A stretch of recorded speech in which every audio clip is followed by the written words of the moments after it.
जय हिंद दोस्तों आज मैं पंकज आप सभी के समक्ष इस समाज की सबसे बड़ी समस्या को लेकर उपस्थित हूँ, जो है महिला विरुद्ध अपराध। दोस्तों, हमारी सरकार द्वारा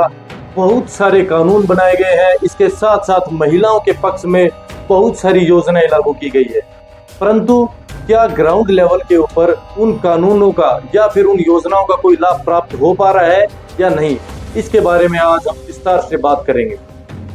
दोस्तों, सबसे पहले आए दिन जब हम अखबार पढ़ते हैं या न्यूज चैनल्स देखते हैं या फिर किसी भी सोशल मीडिया ऐप के ऊपर हम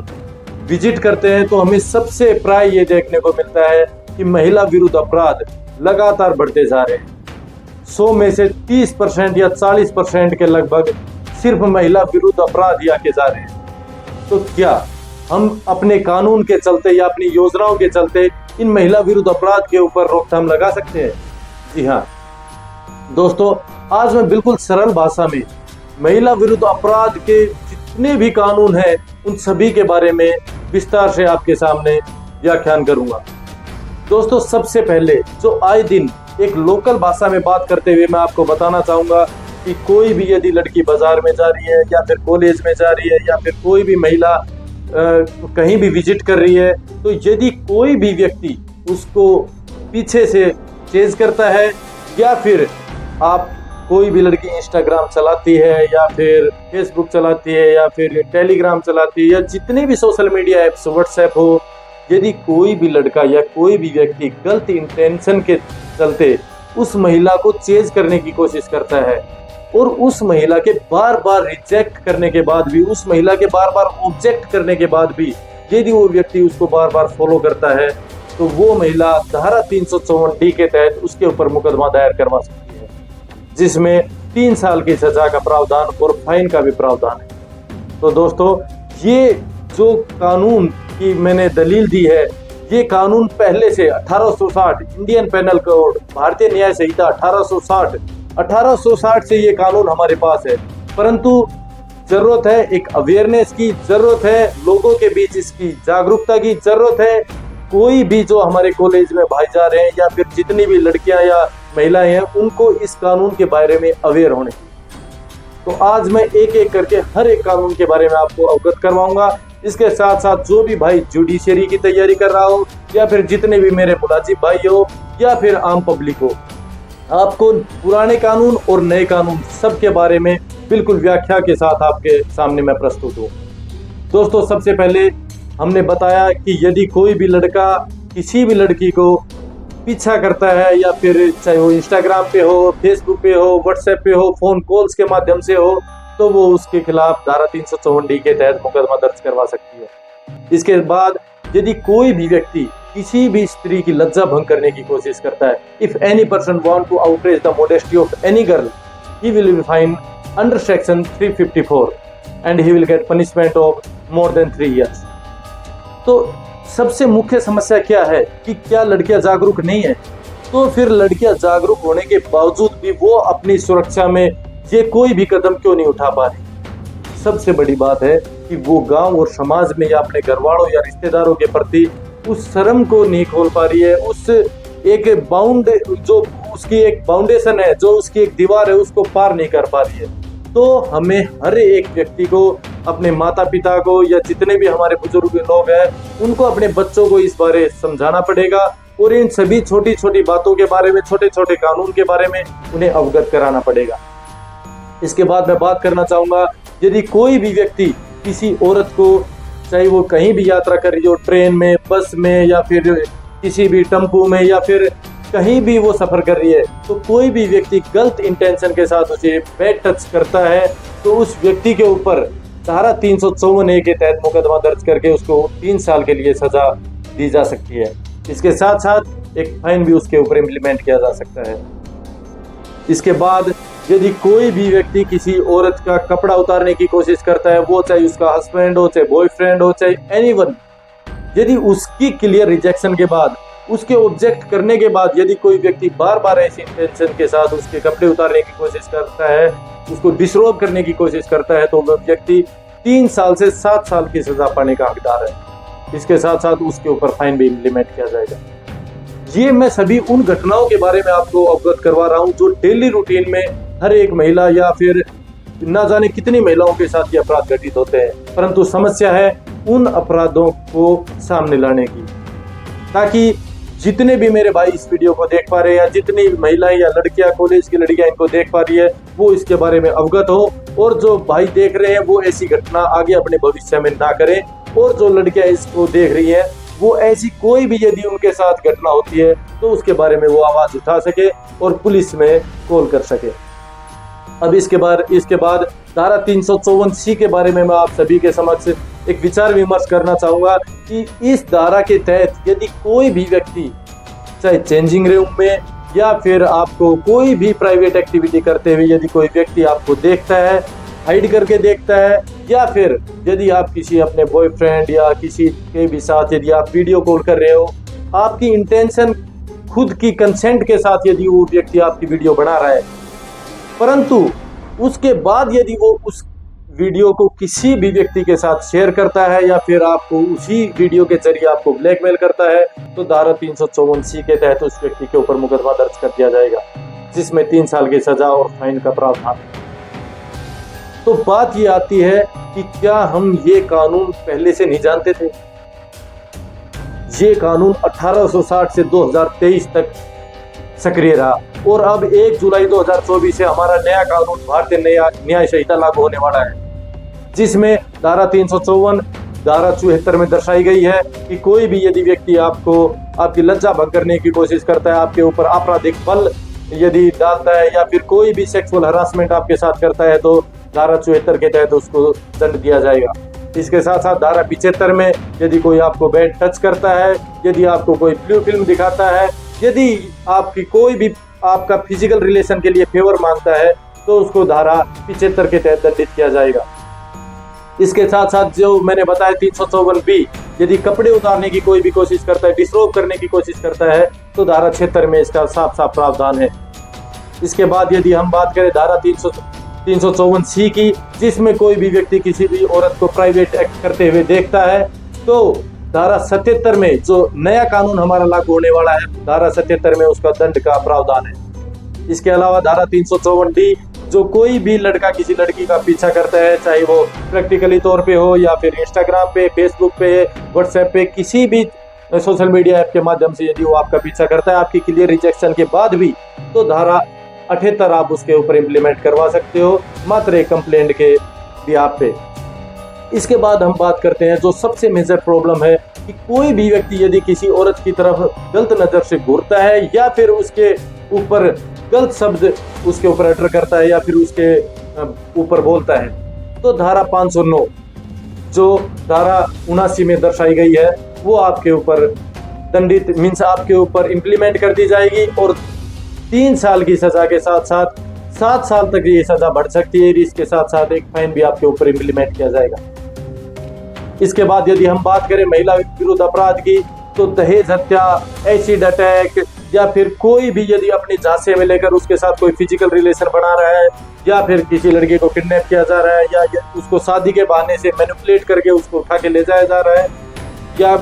किसी भी महिला का उसकी इच्छा के विरुद्ध गर्भ धारण किया जा रहा है, तो ये सभी अपराध आज हम इस वीडियो में साझा करेंगे। अब हम बात करते हैं दहेज हत्या की, जो भारतीय न्याय संहिता जो 1860 में 304B के में दर्शाई गई है कि यदि कोई भी इस तरह की गतिविधि में, चाहे वो पति हो या नातेदार हो या फिर उसकी सास ससुर हो या फिर ननद हो, यदि कोई भी व्यक्ति इस ऐसी गतिविधि में संलिप्त पाया जाएगा, तो उसको धारा 304B के तहत दंडित किया जाएगा, जिसमें 7 साल से आजीवन कारावास का दंड का प्रावधान है। और अपने नए कानून भारतीय न्याय संहिता की धारा 80 के तहत इसको दंडित किया जाएगा। अब हम बात करते हैं कि जितने भी शादीशुदा लोग हैं और यदि किसी भी औरत को वे मैनिपुलेट करके अपने झांसे में लेके सेड्यूस करके उसके साथ कोई भी अप्राकृतिक कृत्य करते हैं, तो वो किस किस धारा के तहत दंडित किए जाएंगे। सबसे पहले हम बात करते हैं धारा 493।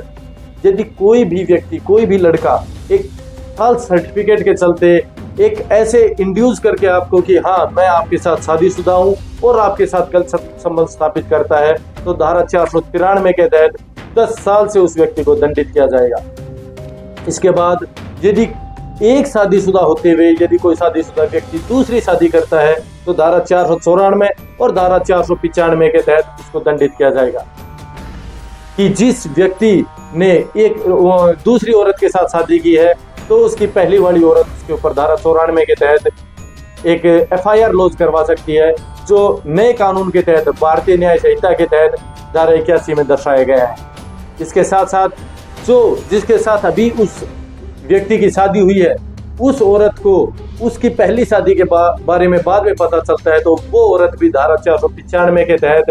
10 साल की सजा उस व्यक्ति को करवा सकती है, जो भारतीय न्याय संहिता की धारा 82 में साफ साफ दर्शाया गया है। इसके बाद हम बात करते हैं धारा 496 की, कि यदि कोई भी व्यक्ति एक प्रोग्राम करके किसी औरत को अपने घर लेके आता है या कोई लड़की को अपने घर लेके आता है और उसको यह दिखाने की कोशिश करता है कि मैं आपके साथ शादीशुदा हूँ, उसी के चलते आज ये प्रोग्राम या सेरेमनी आयोजित करवा रखी है। इस तरह का कोई प्रोग्राम आयोजित करवा के उसको सेड्यूस करके वो ऐसा कोई भी गलत संबंध स्थापित करता है तो धारा 496 के तहत उसको दंडित किया जाएगा, जो धारा 83 में साफ साफ दर्शाया गया है। इसके बाद धारा 497 जो 2019 में अमेंडमेंट करके जिस धारा को हटा दिया गया है, जिसमें शादीशुदा एक व्यक्ति कोई भी किसी भी गैर औरत के साथ या गैर मर्द के साथ कोई औरत गलत संबंध स्थापित नहीं कर सकती थी, परंतु एक दलील के कारण 2019 में एक दलील दायर की गई थी कि अनुच्छेद 14 और अनुच्छेद 21 का हवाला देते हुए सुप्रीम कोर्ट ने यह फैसला सुनाया था कि अनुच्छेद 14 के तहत समानता का अधिकार है और अनुच्छेद 21 के तहत हमें अपनी स्वतंत्रता का अधिकार है कि हम अपनी बॉडी के साथ अपने शरीर के साथ कुछ भी कर सकते हैं। तो सुप्रीम कोर्ट ने इस दलील को मानते हुए एक जजमेंट दिया था कि आज के बाद कोई भी व्यक्ति अपनी सहमति के साथ या कोई भी औरत अपनी सहमति के साथ किसी भी गैर मर्द के साथ संबंध स्थापित कर सकती है, तो ये गैर कानूनी नहीं है। धारा 497 को 2019 में हटा दिया गया था। इसके बाद हम बात करें धारा 498 की, तो धारा 498 में यदि कोई भी व्यक्ति किसी यह जानते हुए कि एक औरत वो शादीशुदा है उसको कहीं भगा के लेके जाता है या उसके साथ गलत संबंध स्थापित करता है तो उसको 2 साल की सजा से दंडनीय किया जाएगा। इसके साथ साथ यही कानून यदि हम बात करें भारतीय न्याय संहिता जो 2023 में लागू, जो 1 जुलाई को लागू होने वाली है, उसकी धारा 84 के तहत ये दंडनीय है। अब हम बात करते हैं कि यदि शादी के 7 साल के अंदर अंदर कोई भी आपके सास ससुर, आपके पति या आपके नातेदार कोई भी यदि आपको एक दहेज प्रताड़ना करते हैं, आपको मेंटली हरास करते हैं, आपको टोंट कसते हैं, तो आप धारा 498A जिसमें दहेज प्रताड़ना का केस होता है, जो अभी भारतीय न्याय संहिता की धारा 85 में पूर्ण तरीके से दर्शाई गई है, उसके खिलाफ, उसके अनुसार आप उसके खिलाफ मुकदमा दायर कर सकते हैं। तो अभी तक हमने बात किया कि कैसे कैसे यदि हम किसी लड़की को छेड़ते हैं, उसका पीछा करते हैं, यदि उसको प्राइवेटली देखते हैं, यदि उसके कपड़े उतारने की कोशिश करते हैं, यदि टच करते हैं, या फिर इसके अलावा यदि कोई भी शादी का झांसा देकर या ऐसी किसी भी गतिविधि में संलिप्त पाया जाता है तो उसको क्या क्या सजा के प्रावधान दिए जाते हैं। इसके साथ साथ मैंने आपको बताया कि जो भी नए कानून अभी हमारा लागू होने वाला है 1 जुलाई 2023 का जो कानून था 1 जुलाई 2024 से जो लागू होने वाला है, तो उसके अंदर जितनी भी धाराएं अभी हमें मिलेगी उसके तहत मैंने सभी आपके दंड के प्रावधान आपको बतलाए। अब हम बात करते हैं कि यदि कोई भी व्यक्ति किसी महिला के ऊपर एसिड अटैक करने की कोशिश करता है तो उसको भारतीय न्याय संहिता की धारा 326B में दंडनीय दिया गया है, जिसके तहत 5 से 7 साल तक की उसके ऊपर सजा सुनाई जा सकती है। इसके साथ साथ यदि 326A में यदि कोई यह अपराध कर देता है, यदि एसिड उसके ऊपर अटैक कर देता है तो उसको 10 साल से और आजीवन कारावास मीन्स कोई भी उसको सजा सुनाई जाएगी। इसके बाद हम बात करते हैं रेप की। रेप एक सिंपल डेफिनेशन में धारा 376 में दर्शाया गया है रेप की जो पनिशमेंट है, जो अब अपने नए कानून में धारा 64 में दर्शाई गई है। तो उसकी एक सिंपल एक डेफिनेशन मैं आपके सामने पेश करना चाहूंगा कि कोई भी व्यक्ति या कोई भी यदि औरत यदि रेप की कोई भी एप्लीकेशन थाने में देती है तो उसके ऊपर उस बलात्कार का मुकदमा 100% दर्ज होगा, क्योंकि आप कभी भी अपने आप को निर्दोष साबित नहीं कर सकते उसमें कि आप यदि कोई भी प्रूफ दोगे कि उसकी सहमति से हुआ था तो वो बोल दे कि भाई मेरी इच्छा से नहीं हुआ। क्योंकि इसमें बहुत सारी कॉम्प्लिकेशंस है, उसमें कंसेंट है, उसमें बिल है, उसमें मीन्स कोई भी आपको डरा धमका के करता है। तो ये मीन्स यदि आप मान लेते हो कि उस लड़के के मैसेज दिखाते हो या उस लड़के की कॉल रिकॉर्डिंग दिखाते हो कि साहब ये तो बिल्कुल उसकी सहमति से ये सारे संबंध स्थापित किए गए थे, परंतु उसके बाद आ जाती इच्छा कि हाँ जी मैंने, वो लड़की बोलेगी कि हाँ जी मैंने, मेरी सहमति से था परंतु मेरी इच्छा नहीं थी। तो जितने भी ये सारी चीजें हैं, या फिर वो कह देगी कि मेरी सहमति भी थी, मेरी इच्छा भी थी, परंतु वो डरा धमका के मेरी सहमति ली गई। तो रेप की डेफिनेशन तो मेरे भाई हमेशा, यदि किसी लड़की ने आपके ऊपर लगा दिया ऐसी कोई कंप्लेंट, तो आपके ऊपर 100% मुकदमा दर्ज होगा, जिसमें 10 साल से आजीवन कारावास और साथ साथ फांसी की सजा भी आपको हो सकती है। अब इसके बाद हम बात करते हैं, यदि कोई भी गर्भधारण यदि महिला के इच्छा के विरुद्ध करवाता है, यदि उसके घर वाले लड़की पैदा होने की वजह से या फिर जो भी कोई भी यदि उनकी मंशा हो, तो भारतीय दंड संहिता की धारा 312 में यदि कोई महिला अपनी खुद की कंसेंट से गर्भधारण करवाती है, तो वो महिला खुद भी 3 साल की सजा के दोषी पाई जाएगी। इसके साथ साथ यदि हम बात 313 की करें भारतीय न्याय संहिता में, इन धाराओं को धारा 88 से 94 में दर्शाया गया है। तो अभी हमने बात की 312 की, अब बात करते हैं 313 में। यदि उस औरत की सहमति के बिना उसका कोई गर्भधारण करवाता है, तो उस व्यक्ति को 10 साल से आजीवन कारावास की सजा हो सकती है।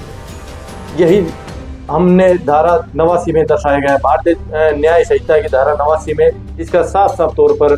पूरे व्याख्यान दिया गया है।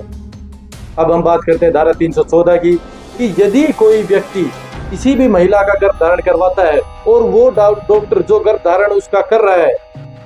उस दौरान यदि उस औरत की मृत्यु हो जाती है,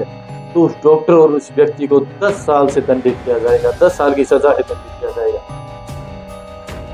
और यही धारा भारतीय न्याय संहिता 2024 जो 1 जुलाई से लागू होने वाली है, उसमें यह धारा 90 में दर्शाया गया है। अब इसके बाद यदि हम बात करें धारा 315 की, तो यदि कोई भी व्यक्ति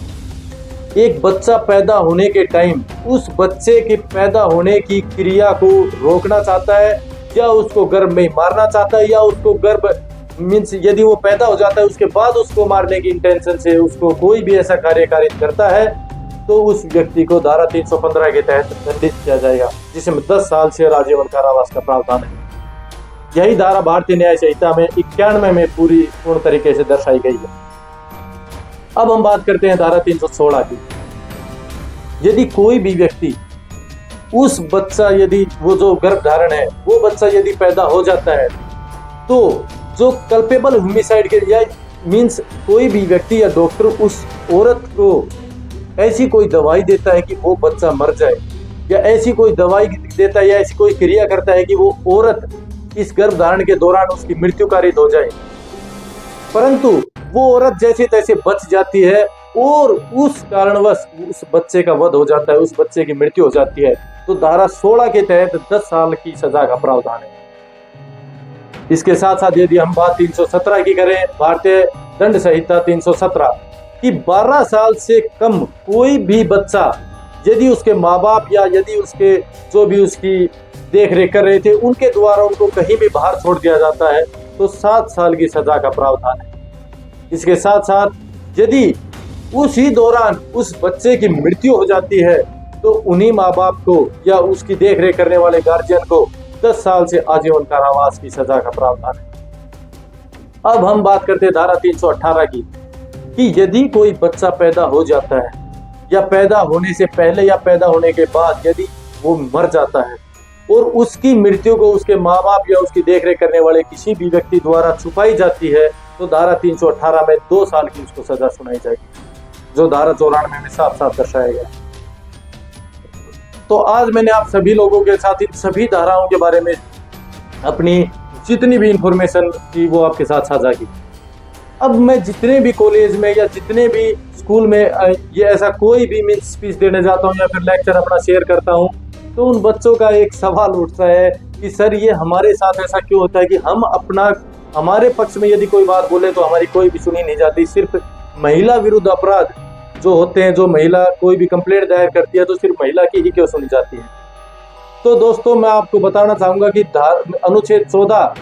जो हमारे भारतीय संविधान में दिया गया है उसके तहत समानता का अधिकार है, तो बिल्कुल आप ऐसी कोई भी आवाज उठा सकते हैं। परंतु धारा 15 अनुच्छेद 15(1) में यह दर्शाया गया है कि कोई भी लिंग के आधार पर भेदभाव नहीं कर सकता। परंतु इसके साथ साथ ऑन कॉम्प्लिकेशन बेसिस सॉरी अनुच्छेद 15(3) के तहत यह दर्शाया गया है कि महिलाओं को विशेष छूट दी जा सकती है। महिलाओं को हमारे कानून में, हमारे संविधान में एक विशेष छूट दी जा सकती है ताकि हम महिला और पुरुष के बीच में एक संबंध स्थापित कर सके, एक बैलेंस बना सके। तो आज मैं आप सभी लोगों के सामने महिलाओं के पास जितनी भी योजनाएं हैं, उज्ज्वला योजना, बेटी बचाओ बेटी पढ़ाओ, न जाने कितनी सारी योजनाएं हमारी भारत सरकार ने या हरियाणा सरकार ने लागू कर रखी है महिलाओं के ऊपर, ताकि महिला जो पहले सती प्रथा निवारण अधिनियम था 1987 में, पहले सती प्रथा होती थी, इसके साथ साथ हमारे सरकार ने इतने सारे कानून हमारी महिलाओं के लिए बनाए हुए हैं। इमोरल ट्रैफिकिंग एक्ट, अनैतिक व्यापार अधिनियम 1956, घरेलू हिंसा अधिनियम 2005, सती प्रथा निवारण अधिनियम 1987, दहेज प्रथा अधिनियम 1961, किसी भी कार्य स्थल पर महिला के विरुद्ध अपराध किए जाते हैं तो उसका अधिनियम 2013, ऐसे POCSO act, prevention of child from sexual offences 2012, जो निर्भया कांड जो हमारे दिल्ली में हुआ था उसके ऊपर यह कानून बनाया गया था। तो न जाने कितने सारे कानून महिलाओं के पक्ष में बनाए गए हैं, परंतु बात है जागरूक होने की, बात है इन सभी कानूनों को एक के ऊपर अवेयर होकर अपनी आवाज उठाने की, बात है एक समाज में आपके प्रति हो रहे इन अपराधों को किसी भी कानून के समक्ष या किसी भी अपने माँ बाप के समक्ष इनको उजागर करने की। तो मैं आप सभी से विनती करता हूं कि आप इन सभी कानून के बारे में अवेयर रहें, और जितनी भी महिलाएं जो घरेलू हिंसा से प्रताड़ित है, जो अपने घर में रह रही है या उसका पति मारपीट करता है, टोंट कसते हैं उसके घर वाले, या फिर उसको किसी भी तरीके से हरास किया जा रहा है, तो डोमेस्टिक वायलेंस एक्ट 2005 के तहत उसकी धारा 12 के तहत वो डायरेक्ट किसी भी मजिस्ट्रेट को अप्रोच करके अपनी कंप्लेंट दायर करवा सकती है। इसके साथ साथ यदि वो महिला चाहती है कि कोई भी इसके अनुसार वो कंप्लेंट दायर करे, तो प्रोटेक्शन ऑफिसर जो महिला थाने में मौजूद होता है या फिर कोई भी सर्विस प्रोवाइडर के थ्रू भी वो इस कंप्लेंट को दायर करवा सकती है। परंतु यदि वो प्रोटेक्शन ऑफिसर या फिर किसी सर्विस प्रोवाइडर के तहत यदि उस कंप्लेंट को लेकर मजिस्ट्रेट के पास पेश होती है, तो उसको DIR डोमेस्टिक इंसिडेंट रिपोर्ट के साथ पेश होना पड़ेगा। अब बात करते हैं कि यदि डोमेस्टिक वायलेंस एक्ट की यदि ऐसी कोई भी कंप्लेंट महिला यदि किसी भी मजिस्ट्रेट के सामने पेश करती है, तो उस मजिस्ट्रेट के द्वारा एक सम्मन दिया जाएगा, जो उसका रेस्पोंडेंट है, जो उसका पति हो या फिर जो भी उसके नातेदार है, उनको एक सम्मन दिया जाएगा। उस सम्मन के ऊपर उस व्यक्ति को पेश होना पड़ेगा और क्रॉस एग्जामिनेशन होगा। यदि वो व्यक्ति रेस्पोंडेंट या जो भी कल्परिट है यदि उस कोर्ट में हाजिर नहीं होता है, तो धारा 23 के तहत मजिस्ट्रेट साफ साफ महिला के पक्ष में भी यह मीन्स कोई भी ऐसा, चाहे वो मेंटेनेंस को लेकर हो, चाहे जुडिशियल सेपरेशन को लेकर हो, चाहे चाइल्ड कस्टडी को लेकर हो, चाहे फिर कंपनसेशन को लेकर हो, जितने भी ये कानून है वो मजिस्ट्रेट सीधा उसके ऊपर लॉन्च कर सकता है। तो मैं जो भी महिला चाइल्ड कस्टडी चाहती है, मेंटेनेंस चाहती है, मेंटेनेंस का CRPC की कोड ऑफ क्रिमिनल प्रोसीजर 1973 के धारा 125 के तहत भी मेंटेनेंस क्लेम कर सकती है, यदि उसका आदमी या उसके जो भी देख रेख कर रहे हैं उसको जो भी उसकी मेंटेनेंस है वो प्रोवाइड नहीं कर रहे। तो इसके साथ साथ यदि डोमेस्टिक वायलेंस एक्ट की यदि आप कोई भी कंप्लेंट दायर करते हो, तो उसका प्रावधान बहुत ही लिमिटेड समय में आपको दिया जाएगा। इसके साथ साथ यदि कोई भी महिला विरुद्ध अपराध आपके साथ होते हैं, तो आप वुमेन हेल्पलाइन नंबर 1091 पे कॉल करके भी आपकी कंप्लेंट दायर करवा सकते हैं। इसके साथ साथ यदि आपके साथ कोई भी डोमेस्टिक वायलेंस एक्ट हो रहा हो, तो आप हेल्पलाइन नंबर 181 के ऊपर कॉल करके आप कानून को अवगत करवा सकते हो। इसके साथ साथ डायल 112 जो 24 घंटे आपके लिए उपलब्ध रहती है। तो यदि रात के समय कोई भी महिला अपने आप को असुरक्षित पाती है किसी भी स्थान पर, तो वो सीधा डायल 112 पे कॉल करके उसकी सहायता ले सकती है। वो डायल 112 उसको उसके घर तक छोड़ने का कार्य करेगी। तो आज के लिए मैं इतना ही कहना चाहूँगा, और कानून की सहायता से आप उन अपराधी लोगों को दंड दिलाएं। इसके साथ साथ मैं एक धारा को और जोड़ना चाहूंगा, जो धारा 366 है कि कोई भी व्यक्ति आपको बहला फुसला के आपको भगा ले जाता है शादी के इंटेंशन से या फिर गलत संबंध स्थापित करने के इंटेंशन से, तो भारतीय दंड संहिता की धारा 366 में उसे भी दंडनीय करार दिया गया है, जो अब हमारे भारतीय न्याय संहिता की धारा 87 में दंडनीय है।